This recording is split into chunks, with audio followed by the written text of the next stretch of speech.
Let's take a look at the Kenyan political atmosphere. How is it faring? I mean, have we seen Mr. Raila Odinga doing anything? Well, basically, the opposition has been, undergoing some infighting.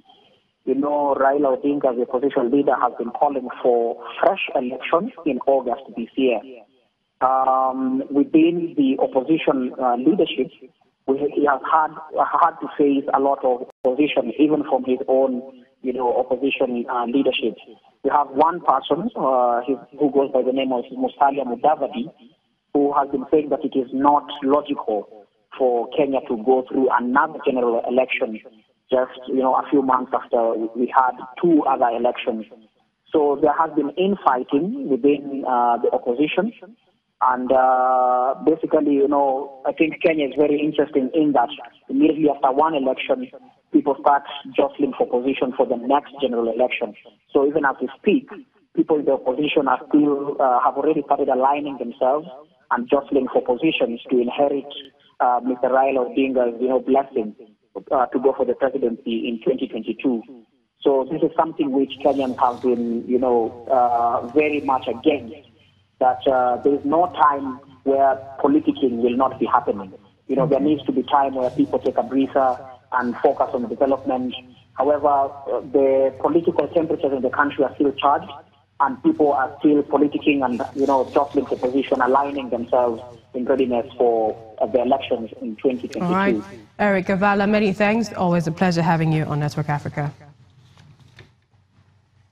A Tanzanian opposition MP has been handed a 5-month prison sentence after being found guilty of defaming President John Magufuli. Well, local media reports that Joseph Mlinyi, popularly known as Sugu, from the opposition Chadema party, was convicted by a magistrate court in the southwestern town of Mbeya. His co-accused, Emmanuel Masonga, was handed a similar prison sentence. Mr. Mlinyi earlier urged his supporters to remain calm and accept any form of court judgment.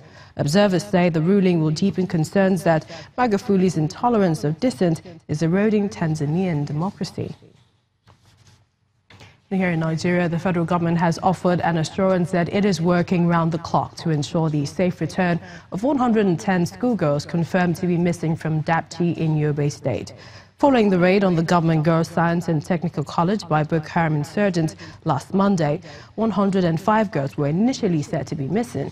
But the Minister of Information, Mr. Lai Mohammed, confirmed the actual figure after a meeting between a federal government delegation, state government officials and officials of the school. As of today, we cannot account for 110, students. Because the total register of the students that came to school on that Monday was 906.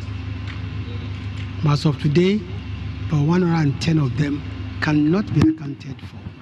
And that is the situation. But far-reaching decisions were taken here today. One is that henceforth the police and the Civil Defense Corps will ensure that their presence are strong in every school so that they will serve as deterrents to insurgents. To get more perspective on this is a security expert, Mr. Emeka Nwanevu. Thank you for joining us. Troubling news when we heard about the abduction of the Dapchi schoolgirls. Again, what does it say about the security in the northeast? Yeah, thank you for having me this afternoon. It's actually unfortunate that this thing is happening again within, for me, in such a short time after the Chibok girls incidents and all the ones that happened in Bruno Yadi and all of that.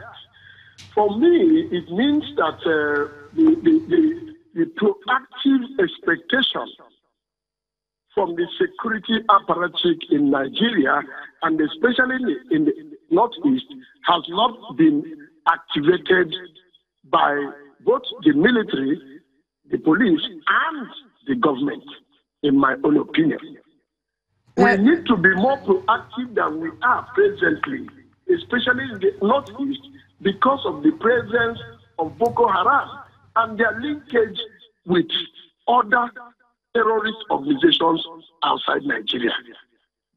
Now, if I may, how much conspiracy theories can we avoid, especially the ones we heard during the Chibok abductions and other scenarios of playing politics with issues of security? There's no way you can take away some political underpinning in terrorism activities.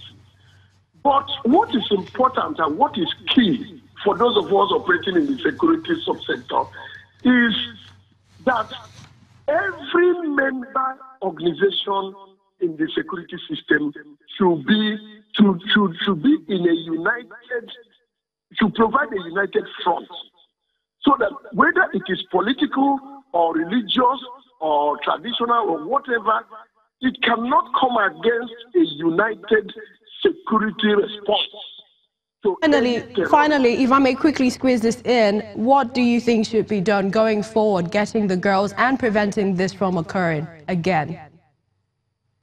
Just like we have said before, every school should be protected on a 24-hour basis, bringing together the civil defense, the Nigerian military, the Nigerian police, and even vigilante organizations within those communities where these schools are located.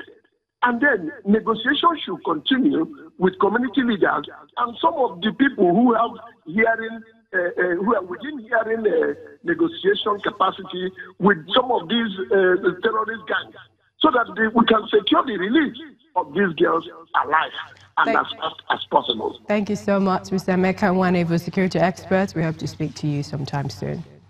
Well, coming up after the break, electric car charging stations make their way to Egypt. Do join us again.